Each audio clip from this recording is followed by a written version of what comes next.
fan. One of your best wins this year, Chris? Oh, in the end, it felt that way. I don't think we played our best footy necessarily, but we weren't allowed to play our best footy either.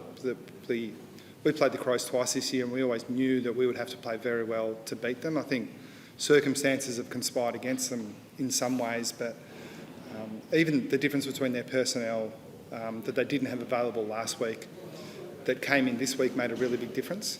And I guess the stakes, I mean. Yeah, for the stakes, yeah, I think that's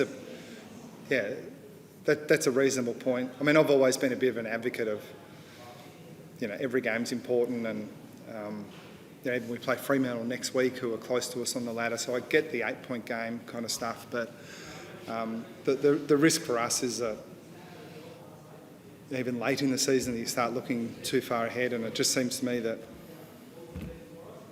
every game's hard work. Two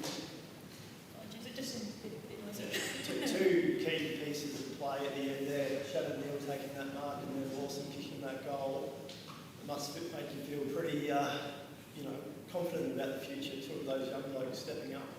Yeah, it does. I mean, we're not getting carried away, especially when we look around the competition. You just see so much talent coming through teams that aren't necessarily very high on the ladder. So you know it's coming, and you've just got to fight as hard as you can to bring young guys through and find a way, to have them contribute to a good team. And Lawson was a very late pick in the draft. I'm looking for Mac for help, but he's not even listening.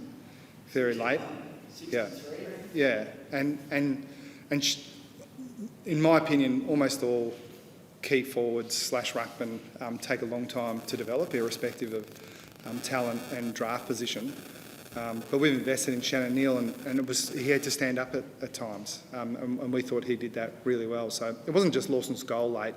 He had a couple of crucial contests that were pivotal, and it is nice to sit here talking about them as opposed to Tom Stewart did it again, which he did.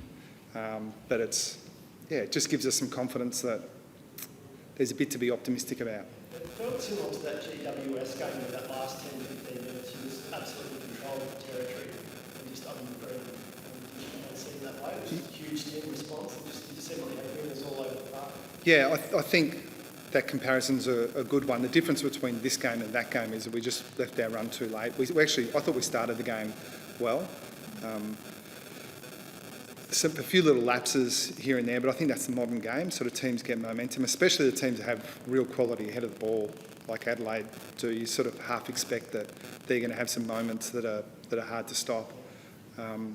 But they've got some good players around the ball, and their stoppage game is important to them. Hasn't necessarily been a strength of ours in every game. So late in the game, especially when we were behind, the fact that we were able to get on top there and play the game in our forward half, even though it was pretty congested, was a good sign. Sam DeConing, how concerned are you about that knee? Well, they tell me not to be concerned, they being our medical staff. And Sam himself said, look, he thought he was fine to go back on. But he's just had a little bit of an issue with this same knee. For a couple of weeks in a row. And my understanding is that it would have been similar to last week in that he could have gone back on. We were kind of ready to do our sub anyway, so we think it's precautionary. The feedback is he's likely to be okay and play next week. And those decisions always look better when you actually win the game. But it was, there was a bit of risk associated with not putting him back on. So no concerns about the ACL? Because normally when people see someone go down in contact, it's a good point. There's actually, I'm told, again, I'm repeating what the medical staff have told me, but even though there was no contact there was quite a bit of force that went through that knee, so he's in some ways lucky to escape. It's more a patella issue rather than anything sort of deeply structural within the knee. Did that sound like I knew what I was talking about? Yeah, it did. Any other injury concerns? None that are significant enough to mention, I don't think. And look, it's been done to death, but I need to ask because he had a great game. Tyson, obviously, he's probably had a rough week, but you saw his contribution pretty good as well. Yeah, I just thought he was super. And there's two parts to it from my observation. One, it's just great news that physically he's in good shape and his health and well-being is solid, and our medical staff were very confident of that early in the piece, so that makes you breathe a bit of a sigh of relief. But there's sort of some mental pressure that comes with it as well, and when people talk about sort of building resilience, sometimes in those moments it would be forgivable to crumble a little bit, and he did the opposite. He looked like he was the one in our team sort of looking to take the moment as much as anything. I thought he was super in the game, and the way he handled the whole week I thought was a credit to him as well. And I don't want to talk at great length about Tyson, because some of the stuff that I'm edging towards I think is private information.